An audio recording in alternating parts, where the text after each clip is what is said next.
Summon it. Hey! Wow! Got it. I like when summon it. I like when Eddie Murphy does James Brown. I'll get in the hot tub. Wow. Do you have any idea what I'm talking about? It sounds familiar, yeah. Oh, I was gonna say, am I dating myself again? Nah. Let's switch the side. I was around in the 80s. I was really around in the 80s. I was a chubby little fat kid. Look at you now. All right.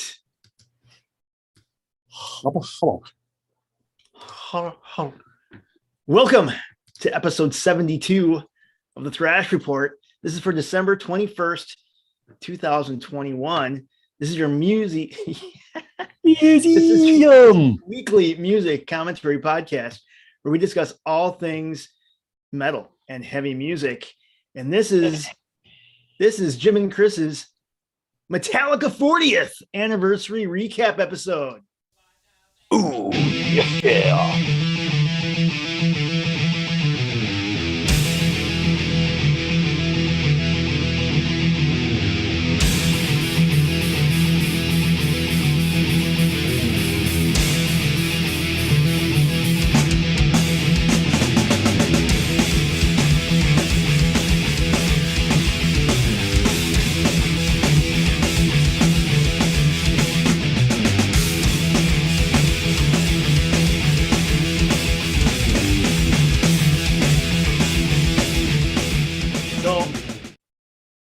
One of the dreams that I had was that I would get to hear Breadfan live. And did you live that dream? I got to live that dream on Friday. It was awesome. That was awesome. Yes. Yeah, great, Jim. Great weekend. Yeah, nice to see you again. Long time no see. Yeah, not even 24 hours. 23.75 probably. That's right. We had a great time. This is our recap episode where we're going to talk about kind of all the shenanigans that we got to participate in while out in San Francisco celebrating Metallica's 40th with 63,000 other fans. Yep. And I found out today that you're not supposed to call it San Fran. Oh. And I was calling it San Fran this weekend. I didn't realize that. Because we're tourists, that's why. Yeah, so it's either SF or Frisco or San Francisco. Oh, you mean you can actually call it Frisco? I thought Frisco would really stick out like a sore thumb, but that's like legit, huh? Yeah, but wouldn't have stuck out like a sore thumb because everybody in the town or city seemed to be a Metallica tourist. That is true. And we'll get into that. Yeah, one of the best weekends of my life, I would say. You know, outside of big family moments and stuff, my passion being metal and loving Metallica as much as I do, this was amazing. I never thought I'd be able to do something like this, and it lived up to all its hype, and it came up really fast. We got tickets, July? Yeah. Yep. I thought, that's months away, and then just life got busy and shit, kind of forgot about it. And it's always in the back of my mind that it's in the end of December. And then last week, it's like, holy shit, that's this weekend. Right? Yeah. Yeah. Yep. So it really hit me on Friday morning. And I guess we'll start out with our recap of Friday morning. I had a 2.5 hour drive up to the airport to meet you. And most of the way I got to listen to the top 40 countdown on Liquid Metal. So I got to hear number 40 through 30. That was a great way to warm up, and I don't know if you can tell my voice is still a little rough. Now that 40 countdown, was that all voted by listeners? Yes, Metallica and SiriusXM both advertised to send in or take the survey to fill out your top 10 favorite Metallica songs, and then out of all the fan votes, they took the top 40. Right on. Yeah. And So did you I've send in only- yours? Did you send in yours? I did. What's your number one, bro? Well, my favorite is Dyer's Eve. Okay. Yep. But I didn't pick them as my top 10 favorite in a row. I just went because they listed every song by album. So I just went through starting at Kill 'Em All, and I was just going to go through one time and just pick ones I like or like really like. And I got up to 7 or 8. So I picked a couple more, but I went with, I think, Four Horsemen, Ride the Lightning, Fade to Black, Creeping Death, Battery, Master of Puppets, Orion, Blackened, Dyer's Eve. I don't know how many that is, but like pretty much my list. Yeah. I think we talked about how a couple of my faves, I mean, was Creeping Death and Shortest Straw. Those are kind of like I think some of the best songs ever written. So I was yeah, it was pretty awesome. And I guess so, you got to Minneapolis. You and I were able to get to the gate. We were lucky enough to score some Sky Club grub. Yeah. We chugged down some eggs and stuff. But we noticed something crazy in the airport. Like everywhere you look. Yeah. I mean, there's Metallica shirts and metalheads all over the gate waiting for our plane, and just great to see. That's kind of the beginning of seeing just Metallica everywhere. That just we're not alone, and who knows where they came from just to get to the Minneapolis airport. But yeah, it was amazing seeing all that. Yeah, I would say one of the most metal plane rides I've ever been on. Definitely. Yep. Yeah, so we got on the plane, we flew there, we landed, checked in at the hotel, and then we had a few hours to go before the show. So we walked down, or we took a ride down to the Chase Center, the venue where the show was. And I think we had supper around 4 o'clock or something at a restaurant right next to the Chase Center, kind of in the same little courtyard area. Again, with everybody there being a metalhead and wearing Metallica and stuff. And so that was cool. And people started filling in. Restaurant filled up. There was people waiting in line already. We talked to somebody from New Jersey who was got general admission tickets, and they got in line at 3:30 in the morning. So crazy. And I wanted to also mention too that not only just where we were eating, but also even while on the plane, you would run into people. Like I'm walking down the aisle on the plane to use the pisser, and like someone said, just out of the blue, will like say, "Hey, are you going to both shows?" And I'm like, "Yeah." And I'm like, "Where are you from?" And he's like, "Massachusetts." I'm like, "Oh, wow." So you had to take a layover in Minneapolis. He's like, "Yeah." And so that it was great too that we got to meet people from everywhere. I mean, just even by the time we're eating dinner, I mean, people from Brazil and where else? I mean, London, right? Poland, UK. I mean, just everywhere. Germany, we met like a few guys from Germany. I was standing in line for the bathroom at the restaurant, and someone behind me is like, "Is this the restroom queue?" Yeah. Ain't from around here, are you?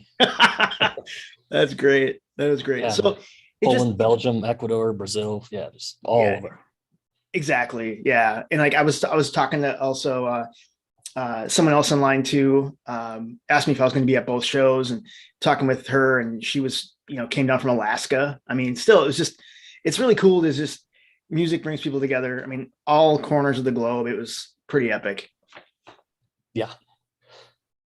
Yep. So it's time to get in line. They're about to open the gates, and we're about 20 feet from the security or the vax check where they had checking our vax status. It was a safe show, they said. So standing there, and I kind of look over to my left, and outside of the fence, I see this tall dude. Like, he looks familiar.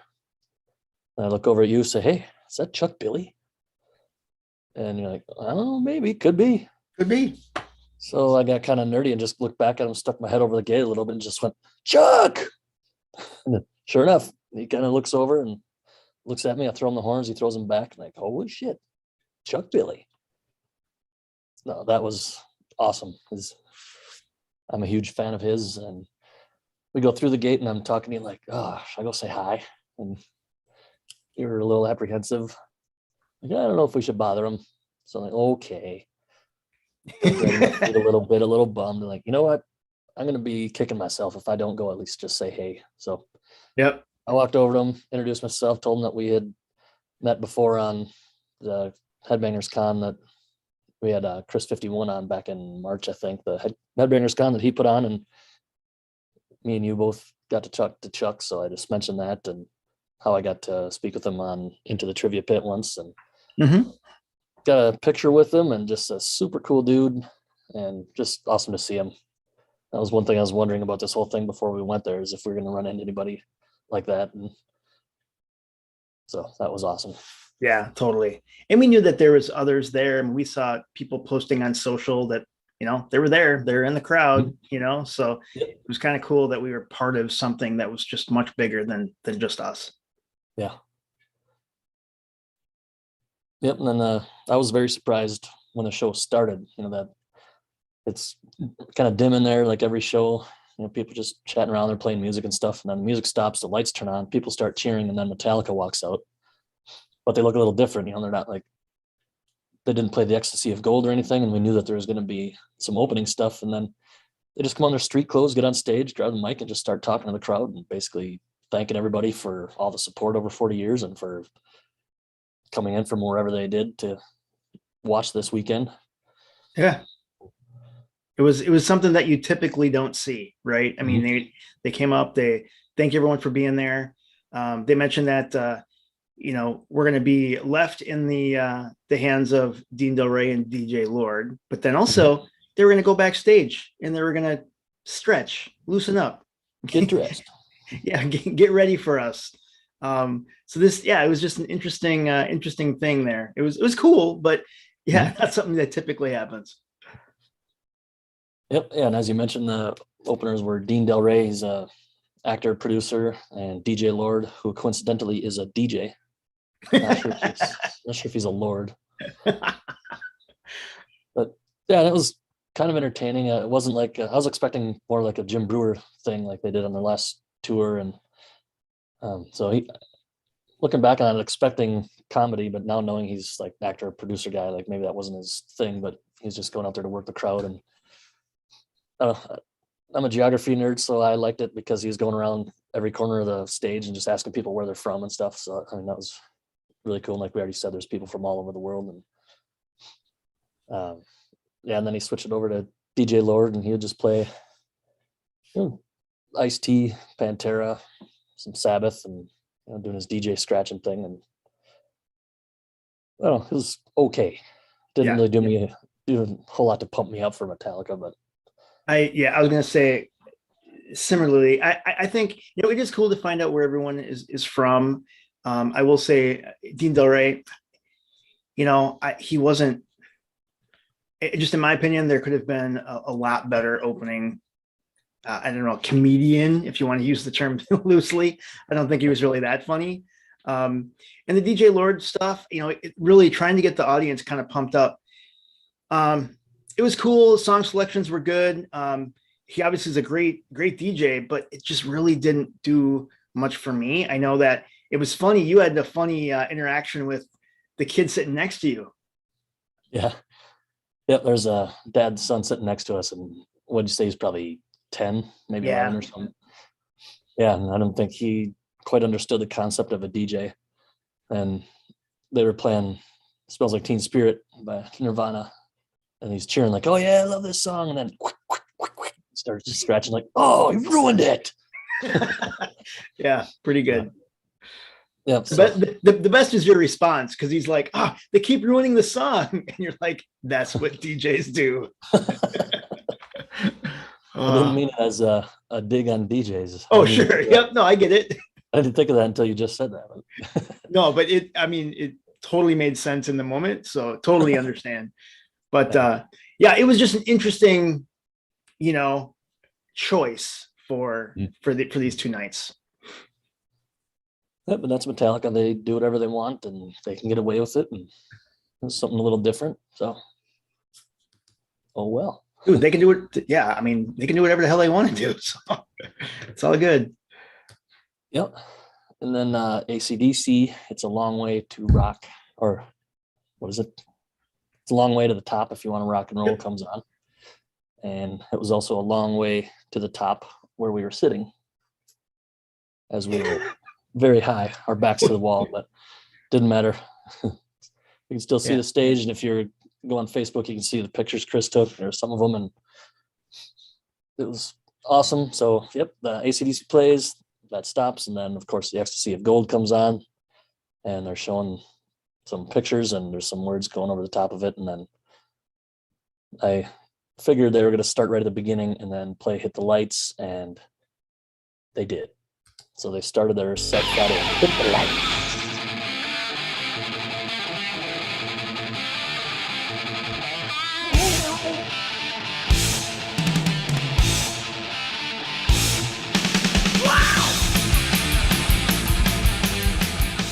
And you know what? It's just hearing them play that live is just such a blast, dude. It's just so fun.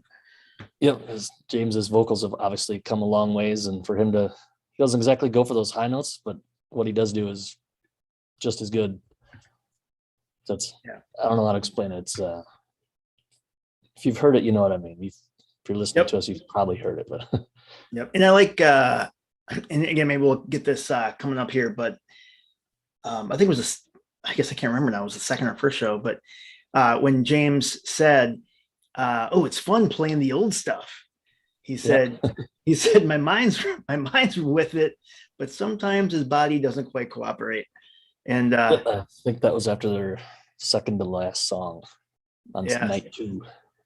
So totally get it, man. I mean, say I'm 48 and sometimes just going up the stairs, my knees don't cooperate. Yeah, I got whiplash on my wrists from throwing the horn so much, and my pinkies and index fingers are sore from saying hi to everybody with horns. Old age. Too funny. Yeah, so they had an awesome set list. We weren't sure what they're going to do because it seems like every time they have a big show like this, they do something, and we didn't think they could top their 30th. So we were hoping for guests, but not really expecting them. We'll talk a little more on that in a little bit, but what they did here was just had an amazing set. You know, they played all their hits, but they had a lot of deep tracks, and they went through their whole discography from start to finish. At least something from every album. So Kill 'Em All, like we just said, was Hit the Lights. Then they went to Creeping Death, and then a huge surprise, which is awesome, was Trapped Under Ice.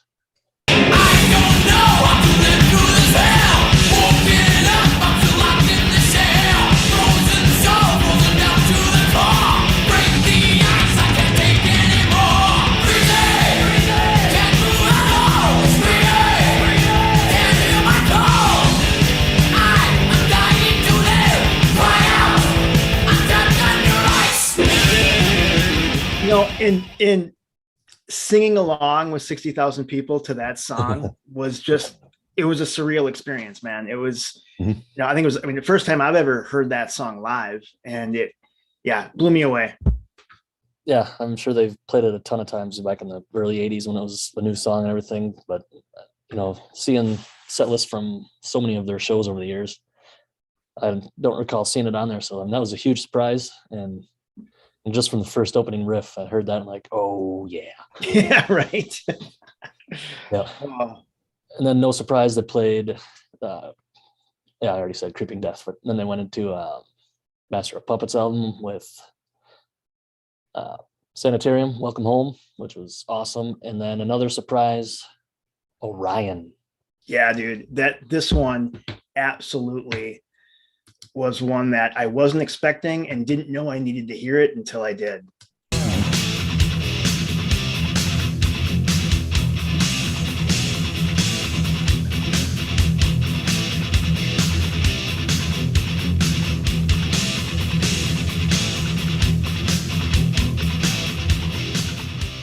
Yeah, and it just it sounded so good. Like it was just dialed in. Yeah, I mean, Yeah. just the production live, but also them playing obviously super tight. So it was Mhm. good, man. Top of their game. Yeah, couldn't sing along with it, but just Well, it sitting was there fun. for 7.5 minutes, just watching them play it was amazing. Well, I think it was great too because then you and I like, we're back at the hotel and like the next day and shit. Like it's still stuck in our head, right? It's just so great. Yeah, and that was a constant throughout the whole weekend. We'd just be walking or something, be quiet for a little bit, and then one of us would just start humming a riff or something. We're like, damn, now this is in my head now. Like we had 38 songs stuck in our head all weekend. It was Right? great. That was awesome. Yeah, and then they went into And Justice for All and made you very happy and played Shortest Straw. Yeah, dude. I just amazing. One of my favorite songs. I just like the chunkiness of it. I love the Mhm. yeah, it's just yeah, like I said, I can't even really describe it. One of my favorite songs ever written. So yeah, very happy. Yep. And then one of my favorite songs. Oh, I've left this out of my top 10 list before, but I had one on there too. And that's one of my favorite songs of all time. Brilliant. Yeah, absolutely. One thing that we didn't talk about, and I just want to mention those of you that haven't seen or didn't watch the live streams. One thing that was really cool is they used a brand new tech that they've been using recently at live shows. There you go. There it is. They have these LED bracelets that everyone had, and they're basically controlled wirelessly using from the light board, right? So the light engineer that controls the lights can also control 60,000 of these wireless bracelets, and it was freaking rad.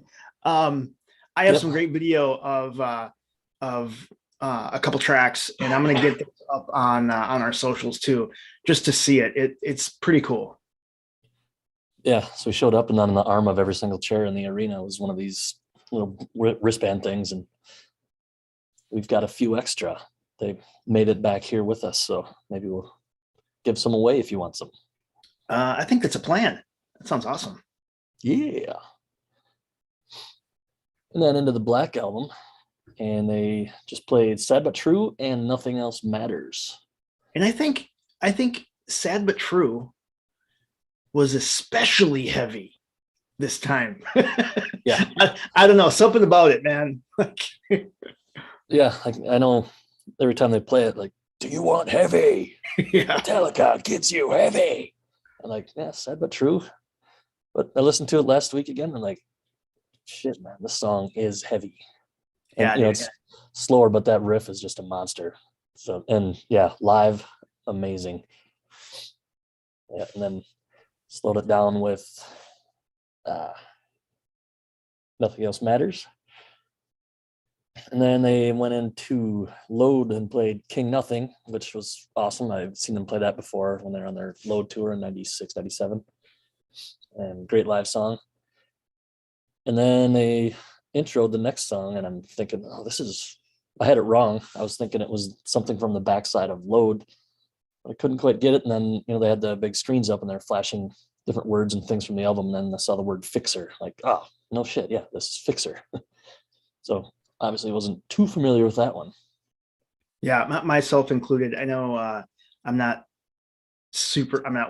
well versed in like load or reload. I know some of the tracks on there, like fuel and that type of thing. But yeah, it was a new track for me. So, and that was the very first time they've ever played it live, right, Jim? Yep. I was going to say that was probably the deepest cut they did on the 2 nights. And in fact, when they were done playing it, James said, that's the first time we've ever played that live. And now you know why. Which brought up your question. You were wondering, like, why does he say that? Why did he say, now you know why? Is it because the crowd wasn't into it, or they just knew that it wouldn't be a hit? They're just going to play it anyway. Yeah. I don't know. I think, yeah. Well, and I like what he said too, though. He then said, 40 years, they still have firsts, right? There's Yeah. still things that they can do for the first time. Yep. But I think one of my responses was that, they've been doing this for 40 years, and how many shows they've done, they always talk about that energy you can feel from the crowd. That's circular. They get energy from the crowd and they give it back to the crowd. So maybe during a song like this, they just felt like, okay, yeah, let's not do this again. Speaking of the crowd, one thing that I wanted to bring up is like when they did Creeping Death, Mhm. it was just, I mean, it made the hair on my arm stand up. I was just getting so emotional. Like when they were doing just the beginning part, the Mhm. crowd was humming that, and it was humming it so loud that you could hear it like over the Yep. guitars. It was just, I I can't even. Yeah, it was a surreal experience, man. It was so good. Yep. And then at the end, the big chant, the die, Yeah. die, die. So good. Yep. Yeah. So after Reload, they did their cover, which we opened with Bread Fan.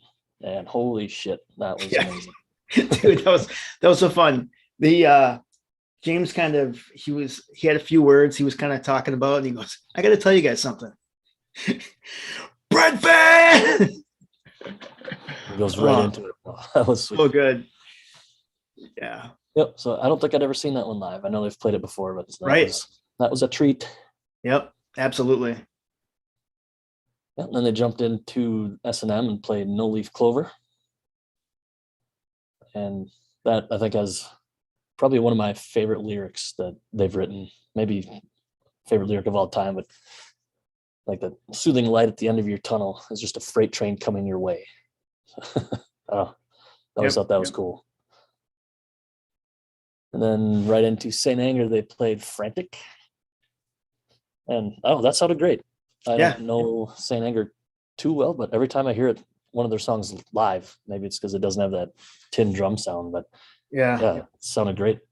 And one thing that I always went to, and I should have brought it with when we had some downtime, but I think I might have told you this, that like when I bought Saint Anger, it came with a separate DVD, and the DVD was just them playing all the songs from Saint Anger, like at HQ, like in a practice studio, and it just sounded so much better than the actual recording, than the actual mix, right? And yeah, I should maybe I'll rip that so we have them digitally, and that way, you basically kind of hear the difference in tone and sound, and the snare sound and that type of thing. Yeah, cool. And then into Death Magnetic, they played The Day That Never Comes. And that was pretty cool to see live. It's another long one. I think it's over 8 minutes. Yeah, dude, and the end of that one, man. Dun, dun, dun, dun, dun, dun, dun, dun, dun, dun, dun. Dude, their hands are like machines, dude. Yeah. Yep. Yeah. It's cool. Yeah, and then the big closer from Hardwired to Self-Destruct, another long one, but a rager, one of their best probably since the Black Album, Spit Out the Bone. Dude, and you called that one. You knew that was going to be that last track. Yeah, so I had this one predicted well on the bookends. I had Hit the Lights and Spit Out the Bone. Yep, that was which makes sense. It's the first song on the first album and the last song on their last one. Oh, look at you! Yeah, it's almost like you got like scientific with that shit. A real dictor. Predictor. Yeah, so that ended night one, and it was a long, fun day full of travel and metal. It was a good start to the weekend. Yeah, and I'd like to just say that, yeah, I'm a Minnesota guy. Yeah, it gets freaking 20 below zero here, but I just want to say I severely underestimated how fucking cold it can be in San Francisco, because after the show, we're outside waiting for our lift, and I tell you what, I am freezing my freaking nipples off, dude. I was like, what the hell is happening? Anyway, that's just me. I was like shivering, man. I had my arms inside my shirt and shit. Yeah, and then you put them inside my shirt. That was weird. That was weird. I'm kidding. It wasn't weird. Yeah, so then we wake up on day 2, Saturday, and didn't really have any plans. So we're just thinking, what should we do? So we did some sightseeing around San Francisco and made our way up to the Golden Gate Bridge and misread our Google Maps app for the bus routes and overshot our destination and went into Marin County for a few miles. That wasn't, you know what? That wasn't the first time we just absolutely effed up with the whole public transportation thing. I'm just going to say that I effed up that so many times. Yep, I found out that the app is not as good as going to the bus stop and looking at the actual map. Oh, but then you get on the bus and it says, it clears up some of your confusion because it says, hey, everybody, we changed the number 3 to the number 15 or whatever it was. Right? Yeah. Now the app makes sense. Oh my God, that was so funny. Yeah. Yeah. Yep. So we got to do a little extra sightseeing and went into Marin County, which was cool. And then hopped off a bus, got another one, went back to the bridge, got out, walked around. Saw, again, so many metalheads. And this is where we ran into the group from Germany. Yep. And yeah, so we just saw a guy standing there. He had I think it was like a coat, and it had Saint Germany on it or something. So we stopped and chatted with him, and then he had like 4 or 5 people he was with came up on bikes, and we were chatting with them. And kind of the theme throughout Saturday is when we were talking to people, everyone was asking everyone what surprised you, what was your favorite, and what do you wish would have happened. And there was, like we already said, everyone was excited for Orion, so that was a common answer. Like they loved Orion, Trapped Under Ice, they were surprised. And like I mentioned earlier, so many people were waiting for guest appearances, and it was like Jason gonna come out, or is Dave around? And or what we were always saying is, how do you top the 30th anniversary when they had all those guests and then did those 4 nights? And I don't think you can. If you can top it, they probably would have. Not to take anything away from this weekend because it was amazing, but and like I mentioned too, that it's Metallica. They don't really repeat themselves much, so they've already done that. They wouldn't do it again. But that was a very common thing. So many people were saying they wanted to see guest appearances and everything, which would have been awesome. Yeah, and I forgot about the group we met from Colombia too. Remember, they had really cool hoodies, and I walked up and I was like, hey, where did you get the hoodie? And they're like, Colombia. And there was like a whole group of them. And I actually got a guitar pick too. They gave me a guitar pick that said Metallica Colombia on it. It was pretty cool, man. Yeah. Yep. So we got a little sightseeing done. We went back to our hotel, and we happened to be in this very same hotel as Dylan from Tornadic and his dad, Thomas. So we were texting back and forth and trying to meet up, and found out we're in the same hotel. So when they got into town, 4 o'clock or so, they got settled in, and then we went out with them to get some supper, and just the 4 of us hanging out, talking. It was really cool. Just kind of getting what's going on with the Tornadic camp and talking about guitars and our favorite bands or songs and experiences we've had. And so that was really cool seeing them. Yeah, I think it was cool. I mean, again, super nice guys. For sure. I think the Tornadic camp, they're gonna go places. Super talented group of guys. Also, again, with the dads, just with their support and management, they're gonna go far. So it was really cool to hang with them. And I don't know, can we talk about what happened, or no? Can we not talk about that? I think we can. Or no, probably. We shouldn't talk about it. Maybe not give any details, but we won't give any details. Yeah, let's go for it. We were fortunate enough to hear a brand new Tornadic song, and it was played off of a phone, so it wasn't like on a PA or anything, but didn't have to be. It was awesome. Can you say banger?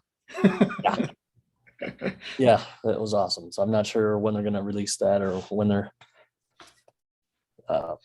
bringing it out, but keep an ear out for that, and we'll for sure let you know. But it was awesome. It was amazing. Like I mentioned, I think when they were on here, how much they grew from when you're in the pit to the capturing, and this new one we heard was an even greater jump, I think. Yeah. Oh, totally. And also, happy belated birthday. Dylan actually turned 16 while we were out there, so that's pretty crazy. Yep. Happy birthday, Dylan. Yep. And then one of the dads didn't make it there, but wanted to. And since he didn't, he sent up a 6-pack of some local beer from their area. And called Slap and Tickle. And it was delicious. That was from Andreas Senior. So I appreciate that very much. Thank you. It was tasty. I had a delicious slap and tickle. I bet you did, buddy. 6 times. 6 times. Got better every time. Yeah. So someday we'll have a beer together. And then Saturday night, we didn't really do much at all. There was some things going on, but I think we just got some of our energy back and took it easy so we could have some for Sunday.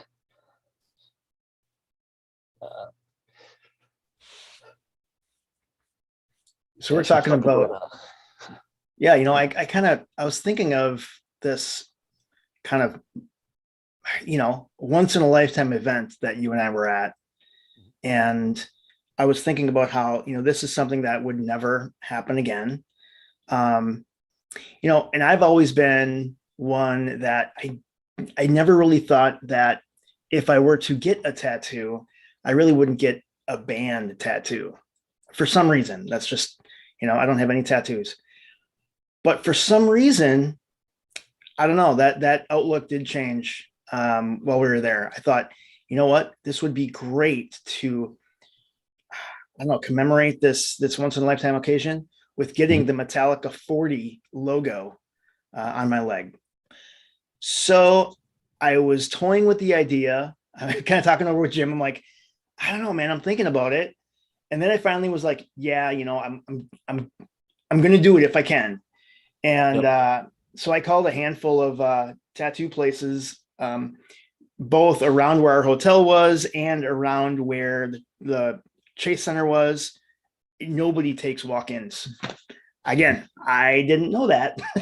Everything is appointment only. So I was, I was kind of disappointed, but I think that might be one of my very first tattoos. Yeah, and I'm gonna match you with that. Then you didn't like my idea of Plan B, or maybe a hepatitis B plan, which because our Lyft driver on the first night said he could be a tattoo artist, but he didn't really like blood all that much, and I did see plenty of needles on the ground, so we could have done it. Oh yes, but no. I think I want to be in a little more sterile environment, man. That makes sense. And yeah, so I'm gonna grab one too, and it's it's like the 40 with Metallica M through the 0. So cool. Yeah. And then we actually it was pretty cool. We got to hang with some of your buddies from XM Sirius Radio, man. Yeah, we met up with Jose Mangan and Vincent Rockwell, or Vinny Usarello, if you know him from Into the Trivia Pit, and Michael Gerber and Sonny. They were big contributors and played along on the Into the Trivia Pit when it was live on Instagram during the pandemic when they couldn't be live on the air. And so, yeah, it was awesome hanging out with those guys. We just at a place called Lucky Strike, and it's a regular bar, and they had a bowling alley and pool table, and just hanging out, talking about metal. And we met some other fans there. Kind of a theme and kind of a brag here that I heard from many people that Wisconsin was very well represented here. Because I talked to people in line or waiting for a bus or something, like, a common question, where are you from? Where are you from? And I said I was from Wisconsin. They're like, Jesus, like everybody's from Wisconsin. And so we're sitting out and hanging with Jose and Vinny, and there's two other guys there, and I'm chatting with them, and I didn't know who they were. And they just said, oh, we just came here to see Jose. We saw on his socials that he was here. So I asked where he's from. He said Wisconsin. Or actually, Vinny said, like, hey, this guy's from Wisconsin too. So yeah, he's like, it was Jason Paul and his brother Eric Paul. They were from central Wisconsin and big metalheads, obviously. So it was cool meeting people that are so close. So we'll have to meet them sometime for a show, I'm sure. Yep. So yeah, so just stayed there for a couple hours, had a few beers, and then it was showtime. And so we get to the show. Did we get there on scooters? Yes, we tried to ride scooters. You rode one for half a block, and then my app wouldn't work, so we said screw it. We just a little bit of technical difficulty. It's fine. It's fine. Yeah. But yeah, we had something really interesting happen at the beginning of that second night.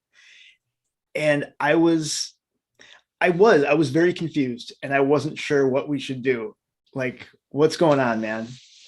Yep. So there's what? How many people does the Chase Center hold? 63,000, as I said. Yeah, something like that. Yeah. Yeah. So it's full, and there's people on the floor, and we're sitting, like I said before, way up. Our backs were literally against the wall. There's no seats behind us, and then the lights come on, and a fire alarm goes off. And over the PA, they start saying, "A fire alarm has been pulled." And I keep repeating that, and my first thought was, "Jump in the fire." And my second thought was, "Is this real?" And Yeah. I know they've done, fake stuff like this before. Like I thought there was a story about when they had played the song One back in the 80s, early 90s or something, they'd have people rush the doors and with fake machine guns or something. I don't know if that's true. It's something I heard a long time ago, but they think about killing stunts where they had the fake power outage and stuff. So When we have Metallica on the podcast, we'll ask him that. yeah, I think that's next Tuesday. Yeah, so that was weird. And I'd said, well, I'm just going to sit right here because if there's a fire, I'm not going to get involved in the big trample that everyone's Yeah. going to run out, Exactly. Well, and by now it's been going on for a few minutes, and we start to see people like walking towards the exit, and like the people sitting next to me, they started walking down, and I'm like, shit. Like if we start to leave now, it's going to be hours before we get back. Like, Yeah, not to mention we weren't by the aisle either. Like we were right in between the two aisle. We were Yeah. the furthest away from any kind of we would safety. I don't know. we would die in a fire, Jim. I had a beer. I could have. No, I wouldn't have thrown it. I would throw it on you to save you. Thank you, man. Yeah. Wait, Yeah. you're gonna throw your piss at me? No, before it's piss. When it's still Oh, here. okay.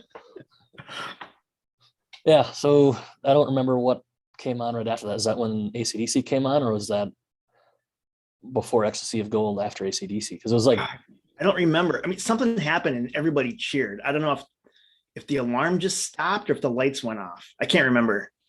I think it was before AC/DC came on. Yeah. They had a little video playing or something, and then the lights came on and the alarm went off, and then Yep. I think when the alarm was done, when they must have made sure everything was safe, if it was a real alarm, I'm assuming it was, but they're just checking it out, and then lights go off, and the music starts, and everybody cheers, and now before we start getting into the set list, we have to talk about Jim Osborne's prediction of the set list. Yeah. So how do you want to introduce this, man? Well, I was thinking about it and thought, it might be kind of fun to predict, because I was looking at their set list and saw the kind of what they had done on Friday, and I thought, I wonder if I can predict what they're going to do for their second show. So I sat down and thought about it for a few minutes and wrote out what I thought was going to happen, and I did pretty well. Very well. Like the first night, they started with Hit the Lights and ended with Spit Out the Bones. So I thought they're going to do like a snake route and go reverse the order, then start with something from Hardwired from Self-Destruct and end with Kill 'Em All. And I was thinking that they'd probably have an encore after that, because we were confused Friday when there's no encore. And then we're like, because they always do. Mm-hmm. So I thought, well, it's the first show. They have another show in 2 days. Maybe they just won't do it, or they'll do it after Sunday's show. So I started my list with Hardwired to Self-Destruct album and went through Kill 'Em All and just picked one song from each album that I thought they'd play. And then I knew there'd be a cover, and kind of counted how many songs I had and compared it to how many songs they had Friday. And I still had like 6 to go or something. So I had to add a few in. And I think I ended up getting the chronology right. So they did start with the song Hardwired.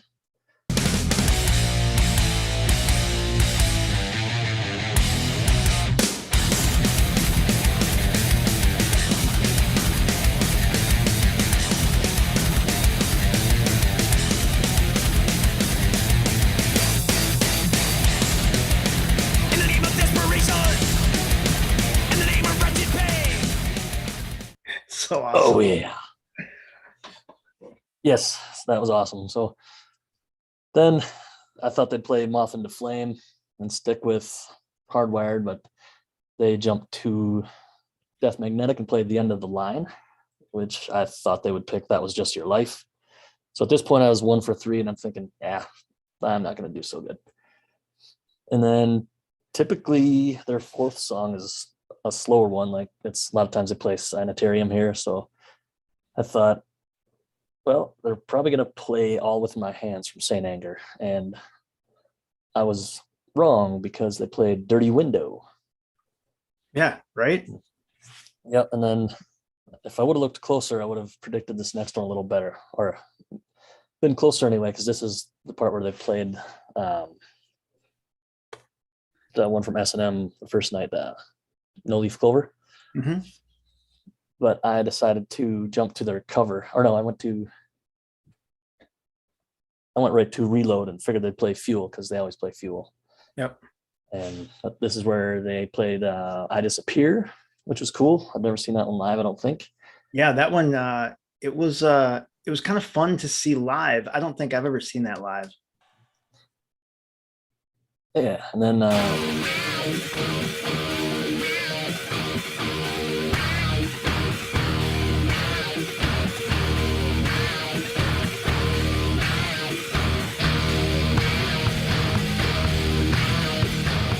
You kind of wonder if they were going to get into acting after this video.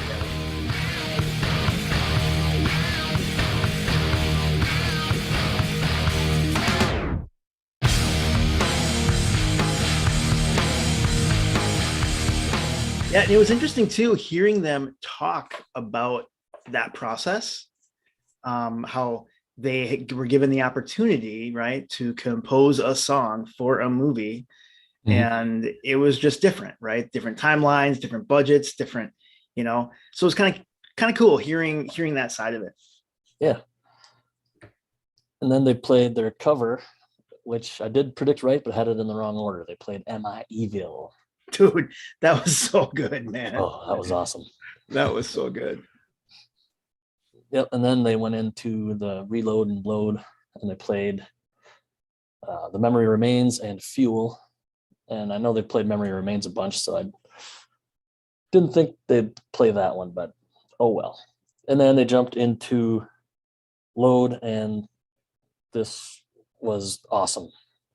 I put that they'd play Bleeding Me, and they did. I love that song. I always have.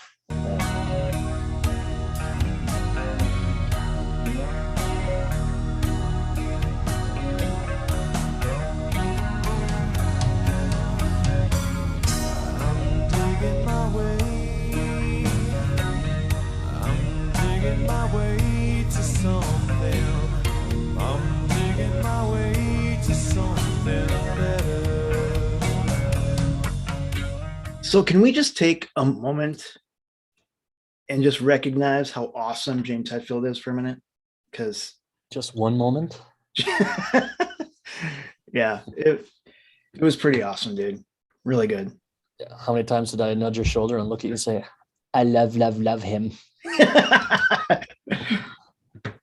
More than several. Yep, he's amazing. And then I could have put another song here, and if I would have put another Load song on here, it would have been Wasting My Hate.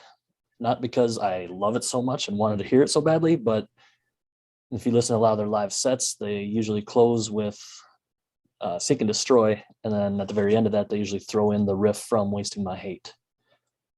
So they played that off a Load as well, and blew my mind. That was so cool to see. I don't remember if I saw that after their Load tour when I went, but I don't remember seeing that live. Yeah, so that was one of the highlights of the two shows. Yeah. Love that.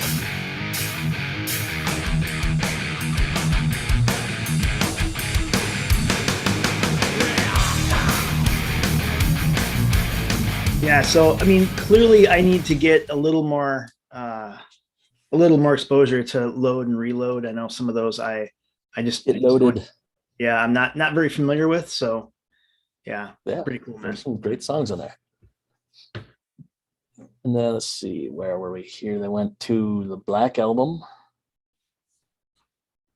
and yeah, went to The Unforgiven, which I did not put on there. I did not put Enter Sandman in this spot because I figured they would play a deeper one, and Wherever I May Roam is what I put.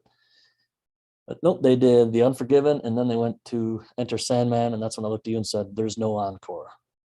Yep. That's usually in there. So yep, Enter Sandman, and then they jumped to uh, Harvester. yeah, And Justice for All and Harvester of Sorrow. I picked that one, and like you said earlier, it's one of your favorites, so that was pretty awesome to see.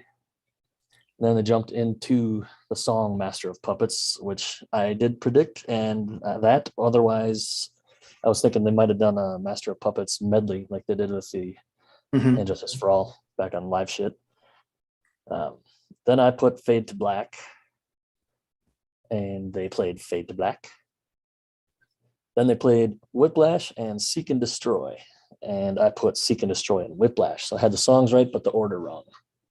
I think it was cool. I mean, obviously playing Whiplash. I mean, just phenomenal. But it was interesting too that they acknowledged the fact that they're going to play their last song, and James even said that this was like the first song that he and Lars put together. Here it Yep, is, Seek and Destroy, and dude, it was so fun, man. that was great. Yep. And then I want to jump back to Fade to Black quick. And was it before? I think it was after the song. James was talking about kind of what that song means to him and Yep. how over the years things have changed of what songs mean to him and stuff. But like at this point now, like that song means, he's talking about like mental health and stuff. And if you're suffering, you're not alone. There's so many other people out there. And I've talked about on the show before that I live with depression and stuff. So they hear him talk about that and how that song is one of my go-to songs when I'm feeling a certain way and want to, feel a little better, or just Yep. I just love that song. It does something to me. So hearing him speak like that about that song, I love. Yeah, and he Playing did those words say, is awesome. you're not alone, and he Mhm. said, talk to someone. And I think Yes. that's the number one thing that people can do. And so it was really cool for him to, acknowledge that and say that up front. So yeah, it was pretty fun, pretty cool. Yep. And if you're not talking to someone and someone talks to you, listen. All you have to do is just listen. You don't have to say anything back. Just someone Yep. opens up, just listen. And was it before Seek and Destroy then when James took a moment to thank everyone? Um, Obviously he took a moment. He was thanking everyone to come here and everyone that stood by them for 40 years. Mhm. But also he turned to his bandmates Yep. and thanked them for everything that they've done and what they put up with and standing by him. Mhm. And dude, I got choked up, bro, because all the like everyone came together, huge group hug. I mean, James is smiling from ear to ear. I mean, it wouldn't surprise me if he shed a tear. I mean, it was Yep. crazy. Yeah, that was another highlight too. Just seeing, he turns around and he's got his head turned and he looks at them all and says, "And you three, I want to thank you three." And like that, yeah, that was awesome. And a big group hug, awesome. And what was awesome, I remember it was at the end of Whiplash, or maybe it was when they're saying their goodbyes and stuff. But I was just going so nuts that my smartwatch recognized I was doing a workout. Yep. I was pumping my fists, pumping my horns, and clapping so much that my smartwatch, I fooled my smartwatch. I didn't think I was exercising. Or Oh, maybe I that's was. great. That's Yeah. great. Yeah, that was awesome. So that wraps up night two at the show. And then, yeah, we kind of wound down a little bit and went and had a beer at the restaurant next door. I did. And you hung out with me, had some pop, and we met up with the drummer from the band Pursuit that we've been talking about a little bit, Wyatt. Chatted with him for a little while and plan on talking with them more and getting them on the show. So just want to throw that out there to keep an eye out for Pursuit. I know they're going to be recording something in the next couple months, so we'll keep you up to date on that. Yep, absolutely. Yeah, and then we went back to the hotel to end the night and woke up in the morning and turned on Liquid Metal and remembered it was Monday and they weren't playing Mandatory Metallica anymore. I heard some other band. Like, I got really sad. I seriously was sad. I probably audibly went, oh, like that really hit me. Like, oh shit, the weekend is over. Like, I have to go home now. Yes. But, yeah, so that was kind of a downer, but it was such a great weekend. But we go back to the airport, and this is the crazy part, is like we go back to the airport and we hang for a little bit, have lunch before we board our plane in the Sky Club. And what's crazy, like in the Sky Club, everyone's wearing Metallica shirts, man. Like it was like everywhere. And I did notice something too. If they weren't wearing a Metallica shirt, it seems like some of the most represented would be Slayer. I think I saw more Slayer shirts if it wasn't Metallica. Mhm. Wouldn't you agree? Yeah, we had Anthrax represented pretty well too. I had some Anthrax stuff planned, but Yeah. Well, I had Not Man on my mask. oh, that's right, you did. Yes, Yeah, so something else happened while we were waiting for the plane. dude, it was so weird, right? Yep. Earthquake. So we're sitting there eating our food, and then we both kind of look at each other like, what is happening? And then the guy across from us said, did you guys feel that? Yep. Yeah, because I had my legs crossed and my foot just started kind of wiggling a little bit. And I'm like, what the hell? And then I kind of look outside, like, is there a plane going right over us? And then I look over the hallway, like, is there a ton of people walking this way? I mean, it wasn't, like 1906 San Francisco was coming down. It was like smooth or something. Like it was just, you could tell you were moving, but it wasn't like jarring or anything. It did, like you said, it reminded me like, when you're at the mall, sometimes the entire level kind of shakes a little bit, because it has to. America, if you're sitting at the level 2 or 3 or something on a bench and there's tons of foot traffic or something, it just wobbles a little bit. Or like I was riding the elevator at work today and it shook just a little bit, and like that's kind of what it felt like. Yeah. But yeah, it was very weird. So there was, I don't know, even the earth thought that this show was so fucking heavy. Yes. Like, I got to relieve some of this stress. That was great. So it was just off the shore of Eureka, California, northwest of San Francisco. I'm not sure how far away it was from us, but apparently it was a 6.2 and apparently the largest earthquake since 2010 in Northern California. Crazy. And we happened to be there for it. Like what? Yeah, that was an experience for sure. Yeah, so it kind of wraps everything up. We got on the plane and flew back and to even colder weather. 10 degrees by the time we got back. Yep. So yeah, that was our weekend. It was awesome. And then we did our little recap just now. And earlier today, Jose Mangan hosted a live show for 2 hours. So it was from 6 to 8 Eastern, where fans could call in and talk about their experiences at the show or just about Metallica in general. And Stefan Shirazi was one of the guests, and he's I believe the editor of the So What magazine, Metallica's magazine. And then I cannot remember the other dude is there. I think his name's Dan the something, or I apologize, I can't think of it. But yeah, it's just people calling in, and I happened to get off work at the same time, so I called up, got put on hold, and then I think I was the second or third caller, so I got to talk to Jose again and share our experience a little bit. And they didn't put my last name on hold, so he gets on like, and Jim is on the line. And Jim, you were at the show? I said, yeah, I tried to ruin your game of pool the other night. Oh, it's Jim Osborne.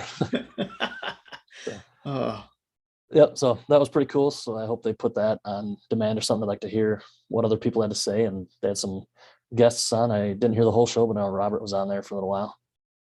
Yep, that was actually really cool. I listened to basically the entire time Robert was on there. Talked a lot about their kids, his kids, but also James and Lars and different projects they're in. Just really, proud dad discussion, right? I mean, talking about just, and again, not only his kids, but also the other kids too, about how talented, Lars and James's kid as well. So it was a really good conversation. Yeah, and there's so much that went on that we didn't experience. I mean, there was stuff going on all day and all night at different venues and art shows and stuff. And Saturday night at one of the venues, which was sold out when we started looking for tickets, Yep. it was 3 bands, and each of the bands had kids from Metallica members. So there was Bastardane, I think is the name of the band. Hetfield's kid is a drummer for. And then we've talked about Lars's kids are in Houston something. I forget the name, but and then Otto with Robert's kid. So 3 bands all had members of Metallica. Yep. Kids, and that'd have been cool to see. Yeah, it was interesting. They made it on XM. I don't remember who mentioned it, but they were talking about the style in which Castor, James's kid, plays drums, and he's very much a young Hetfield, with the way Hetfield plays drums. And he actually made a reference to when James played drums in Spastic Children, and I was like, "What? No one ever talks about that." It was pretty cool. Yep. And then going forward this weekend, both shows will be playing on, I believe it's Amazon Prime, from the 24th through the 27th. So you can go check that out if you missed it or want to see it again. I'm going to see what I can do to watch it again. So I think that's about all I've got. Yeah, man. I think, again, I just want to thank you, Jim, for, hanging out with me for a weekend. It was just, like I said, once in a lifetime event. I'm really happy I got to go. Fortunate enough that we got to go. I want to thank all of our listeners again for supporting the Thrash Report. We really do appreciate it. Again, another thing, I completely missed like a great marketing opportunity. We should have had Thrash Report swag, because we talked about the Thrash Report so many times. I had my shirt on. Yep, you did. Thanks for representing, man. It was a great idea. Absolutely. But yeah, I want to thank the listeners. You guys can always go ahead and interact with us on social. You can hit up our socials. You can find them at thrashreport.com. We'd love to hear from you. You can always send us emails at thethrashreport@gmail.com. And we'll definitely be back. We're going to take a little bit of time off. We got the holidays coming up. But we'll definitely be back, and we're going to have a fucking killer 2022. So it's going to be a blast as we go into 2022. Thank everyone for their support through 2021. We've had some amazing guests, some amazing podcasts this entire year. And I think, Jim, you mentioned, so we've added in 2021, we added another 6 countries. I think you said over 30 countries, I think. We've been heard, last count I did, I think we've been heard in 31 different countries. Oh my gosh, that is remarkable. Yeah, thank you, everyone. And I know that's just on Earth. We don't know what's that's right beyond that. And again, we want to thank everyone for sharing the Thrash Report as well. We had our listeners, basically our listeners that follow us has increased 207% in the year of 2021. So again, thank you everybody for their support. And Chris, thank you for putting up with my shit up for a whole weekend. And thanks, man. It was fun. Kind of pushing me into going there. I didn't think I'd be able to pull it off, but you got pushy. Like, come on, bro. Just wait until there's another mega cruise, bro. Yeah. I'll bring my snorkel. Thanks again, everyone. Yeah. Thank you, listeners, so very much, friends. Let's chat more metal. Come on the show. Let's do it. We'll see you next time on the Thrash Report. See you.